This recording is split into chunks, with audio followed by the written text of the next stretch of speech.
سے، لیکن میں یہ گزارش کرتا ہوں کہ کچھ جو ہم سبمٹ کریں گے ان کا شامل کیا جائے، کیونکہ اگر دیکھا جائے یہ مقدس ایوان جب بھی اکثریت اور متفقہ طور پر قرارداد پاس کرتی ہے، لیکن وفاقی حکومت کے سامنے یا امپلیمنٹنگ اداروں کوئی امپلیمنٹ نہیں ہوتا ہے۔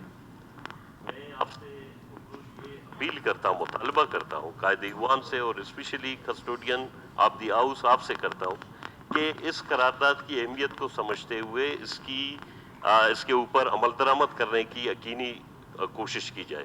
دوسری بات یہ جناب اسپیکر، اگر ہم دیکھیں تو پورے ملک کو کنیکٹ کرنے کے لیے بلوچستان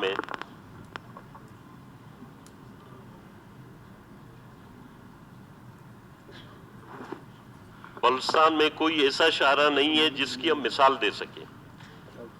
ہم ظلم کی بات کریں، زیادتیوں کی بات کریں، ان کی کوئی حد نہیں، لیکن بات یہ کہ اس جدید دور میں ہمارے لوگ کس طرح زندگی گزار رہے ہیں۔ آپ یقین کریں اسپیکر صاحب، شاید آپ کو پتا ہوگا، میرے فیملی ریلیٹیوز تھے 6 نوجوان sir, university of Punjab, university of Karachi, یہ سر ہو گئے 7 مارچ کو ایکسیڈنٹ، اکٹھے شہید ہوئے اسی اتل اور وندر کے درمیان۔ اور افسوس کی بات یہ ہے کہ این ایچ اے واقعی ایک نیٹ ورکنگ اس کی، آپ یقین کریں ہمیں حیرانی بھی ہوتی ہے۔ آپ اندازہ لگائیں کراچی کوئٹہ ٹو کراچی جو روڈ ہے، اتل میں ہر بارش میں وہ بہہ جاتا ہے پل، لسبیلا میں ہر بارش میں وہ پل بہہ جاتا ہے، خرچہ ہوتی ہے۔ آپ ایکسپینڈیچر کی ریشو دیکھ لیں اور ورک ڈن گراؤنڈ پہ دیکھیں، نہ ہونے کے برابر ہے۔ اصل سے ظلم یہ ہے کہ این ایچ اے کا جو ٹھیکیدار ہے اس نے پھر 5 پی ٹی ٹھیکیدار رکھے ہیں اس کی ریپیئر کے لیے۔ آخری جو پی ٹی ٹھیکیدار تک جاتا ہے وہ پھر بیلچا اور دستگاڑی سے وہی گڈھوں کو بھرتا ہے۔ اب اس طرح نہیں ہے، ایک جدید دور ہے۔ اگر بلوچستان کو ایک دن ہم بریفنگ میں بیٹھے تھے، آنریبل سی ایم صاحب چیئر کر رہا تھا، تو این ایچ اے کا جو ریپرزنٹیٹیو تھا اس نے بولا کہ سب سے زیادہ ہم نے بجٹری سیکشن میں بلوچستان کو ترجیح دی ہے۔ سوال اس سے یہ ہے کہ آپ کی جو کارکردگی ہے وہ نہ ہونے کے برابر ہے۔ دوسری بات ترمیم میں یہ لاؤں گا کہ دیکھیں جناب اسپیکر، آپ کوئٹہ گوادر روڈ کو دیکھیں، اس میں بھی حادثات ہو رہے ہیں۔ گوادر کوسٹل ہائی وے پہ بے تحاشا ایکسیڈنٹ ہو رہی ہیں، اور جس ایکسیڈنٹ میں آپ دیکھیں 3-4 شہادتیں ہیں، اسی طرح جس طرح بیلا اتل والا روڈ ہے۔ تو میں یہی مطالبہ کرتا ہوں کہ بلوچستان میں جو ساؤتھ پیکیج میں جتنے روڈز جو اواران اوشاپ روڈ ہے، بیلا اواران جاؤ روڈ ہے، تربت مند روڈ ہے، چیدگی پنجگور روڈ ہے۔ جس طرح چیدگی روڈ سر آپ کے آج آپ چیمبر آف کامرس سے اگر رپورٹ لے لیں، سب سے زیادہ ریونیو جنریٹ ہو رہا ہے چیدگی، جو پنجگور ایران بارڈر ہے، 0 پوائنٹ ایکسپورٹ امپورٹ ہو رہا ہے۔ آپ یقین کریں 80 کلومیٹر ہے، 8 گھنٹے کا سفر ہے، اور یہ جو بڑے ٹرک ٹریلر جاتے ہیں یہ تو 2 راتوں اسی 80 کلومیٹر میں رات رستے میں گزارتے ہیں۔ تو میں یہ سمجھتا ہوں کہ یہ جب لسٹ میں آئے، اپروڈ ہیں باقاعدہ، لیکن فنڈنگ نہیں ہے۔ آج جو مشکل ہے اس اہم پروجیکٹ کو، جو اہم قرارداد ہے، اس کو مکمل نہ ہونے کی وجہ، سب سے بڑی وجہ یہی ہے کہ فنڈ نہیں ہے۔ تو لہٰذا میں ان ترمیم کو سبمٹ کرتا ہوں کہ وفاقی حکومت فنڈ کی اجرا کو یقینی بنائے، فل اس کو ایلوکیشن دے دے، اور جس طرح کوئی ٹینیور ہے، دورانیہ ہے، اس پروجیکٹ کو کمپلیٹ کرنے میں وہ دورانیہ کمپلیٹ ہو۔ یہ نہیں کہ یہاں جو پروجیکٹ 10 سال 12 سال چلتے ہیں اور وہ کرپشن کے چشمہ بنتے جاتے ہیں۔ تو لہٰذا اس قرارداد کی اہمیت کو سمجھتے ہوئے ہم اس کی حمایت بحیثیت ایک سیاسی طالب علم کے، میں یہ سمجھتا ہوں کہ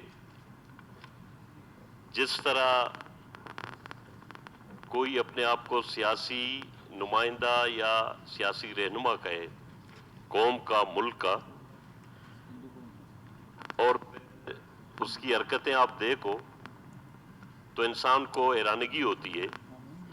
میں سمجھتا ہوں کہ 9 مئی کا جو واقعہ ہے، اس میں واقعی پورے ملک کی سیاسی قیادت، سول سوسائٹی، سنجیدہ طبقے کو اس عمل سے انتہائی کوفت اور پریشانی ہوئی ہے، بلکہ باہر کہ دنیا میں باہر کے جتنے جمہوری ملک ہیں ان سے بھی شرمندگی اٹھانا پڑا ہے کہ ایک سیاسی جماعت یا گروپ جو بھی ہو وہ اس طرح کی حرکت کرے جس سے اسپیشلی میں سمجھتا ہوں کہ 9 مئی کے واقعہ سے قومی اداروں کو نقصان پہنچانا اور ملک کے خلاف بغاوت کا علم اٹھانا یہ انتہائی قابل مذمت اور اس پہ سوچ بچار کی ضرورت ہے. دیکھیں یہ 9 مئی کا جو واقعہ ہوا ہے آج آپ دیکھیں پورے آپ اس ملک کی جو یوتھ کی پاپولیشن ہے 40% ہے اس کے ذہن پہ کیا اثر گزرے گی. دیکھیں سیاسی جماعتیں ہر وقت انسان کو ڈسپلن اور ایک احترام سکھاتی ہے اور خاص طور پر دیکھیں ہم جن سیاسی جماعتوں سے تعلق رکھتے ہیں ہمارا فلسفہ ہے عدم تشدد. جو تشددی ذہن ہے منفی ذہن ہے وہ پھر باقی آنے والے نسلوں پہ جو اثرات ڈالتی ہے وہ اثرات کبھی بھی ختم نہیں ہو سکتے ہیں. آج اگر آپ دیکھیں ان حرکتوں کی وجہ سے بجائے کہ اس گروپ کو شرمندگی ہو بلکہ وہ مختلف سوشل میڈیا کے جعلی اکاؤنٹ سے اور باہر بیٹھ کے ملک کے خلاف ملکی اداروں کے خلاف جس انداز میں پروپیگنڈا کر رہے ہیں اور نفرت پھیلا رہے ہیں یہ چیزیں سوچنے کی بات ہے. تو لہٰذا میں سمجھتا ہوں کہ 9 مئی کا دن اور شہداء کی بے حرمتی اور ان تمام لوگوں کو ان شہداء کے ماؤں ان کے والدین کو کیا وہ جواب دیں گے. آیا تھوڑی سی بھی احساس تھوڑی سی بھی شرمندگی نہیں ہوئی کہ ہم ملکی اداروں کو نقصان پہنچائیں گے اور ملک کے اندر ایک منفی جو کردار ادا کریں گے اس سے ملک کو ملک کی معیشت کو نقصان پہنچے گی. تو لہٰذا میں اس عمل کی بھرپور مذمت کرتا ہوں بلکہ میں یہ سمجھتا ہوں کہ تمام سیاسی جماعتوں کے سربراہان اپنے تمام کارکنوں کو ملکی اداروں کا احترام اور ایک تعمیری کردار کا درس دیں. دیکھیں ہم سمجھتے ہیں کہ جو واقعی ایماندارانہ طور پر سیاسی ورکر ہے اس کو رول ماڈل ہونا چاہیے بجائے کہ وہ سیاست کا لبادہ اوڑھ کے وہ بدماشی منفی کردار اور نفرت انسانیت دشمن ملک دشمن کردار ادا کرے. اس کو سیاسی ورکر نہیں کہا جاتا ہے اس کو سیاسی پارٹی نہیں کہا جا سکتا ہے.